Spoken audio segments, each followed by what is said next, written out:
medical and surgical heroes. You might call it heroes and villains. Well, I've known one or two villains, but it's the heroes I really remember. When I was a young medical student, I was inspired by John Hunter. He's a great 18th century surgeon in England, in London, who worked out all the physiological and pathological process, dissecting insects, animals and human beings, cadavers.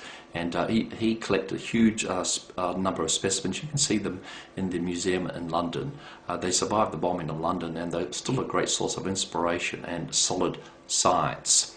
Now, other more recent people are John Charnley. He was a great surgeon in London who was a brash young fellow, stood up to the establishment and was banished to Wrightington. But he developed hip replacement, put all the work into it, and made a huge contribution to patient care in the region of hip replacements. Fred Hollows, he was a eye surgeon who pioneered cataract surgery. You know, he showed that it could be done in small clinics in Vietnam and other parts of Southeast Asia. You know, next door to where I'm working, there's an eye surgeon doing them on an outpatient basis, all thanks to the work of Fred Hollows. Fred Hollows used to walk through the hospital, kicking open the doors, cigarette out the corner of his mouth. He was a maverick. He pushed the frontiers. He didn't worry about convention and orthodoxy. You know, I see too many of these younger guys sitting around on committees, feathering their own nest, you know, whether they're here or not. Doesn't make any difference to anything, you know. It's the pioneers that really matter.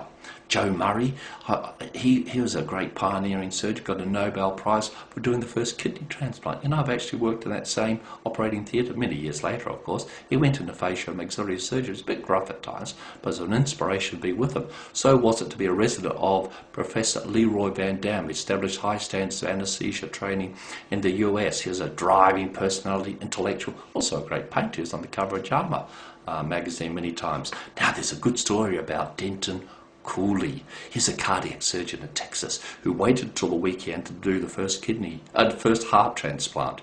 You know, so the health department was closed, so no one could say no. Also, his boss was out of town. He did it. What a maverick. Bit bold, wasn't it?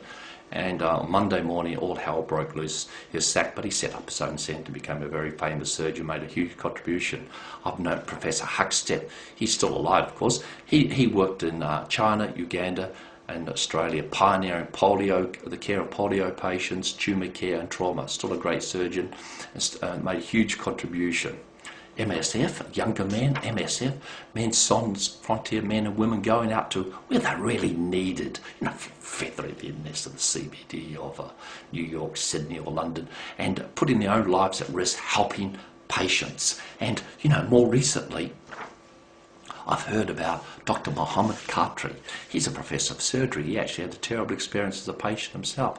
Now he's revolutionising patient care in our country and really helping to breaking all orthodoxy and helping to improve the healthcare system. And look at this young man. He's a young surgeon, Dr. Munjab Budiris. He suffered terribly at the hands of Saddam Hussein. He wouldn't cut off the ears of patients, of prisoners, and he had to hide from Saddam Hussein. He came to Australia. No, they did. They put him in the detention centre. What a shameful period, black period in Australian history. Well, he survived that.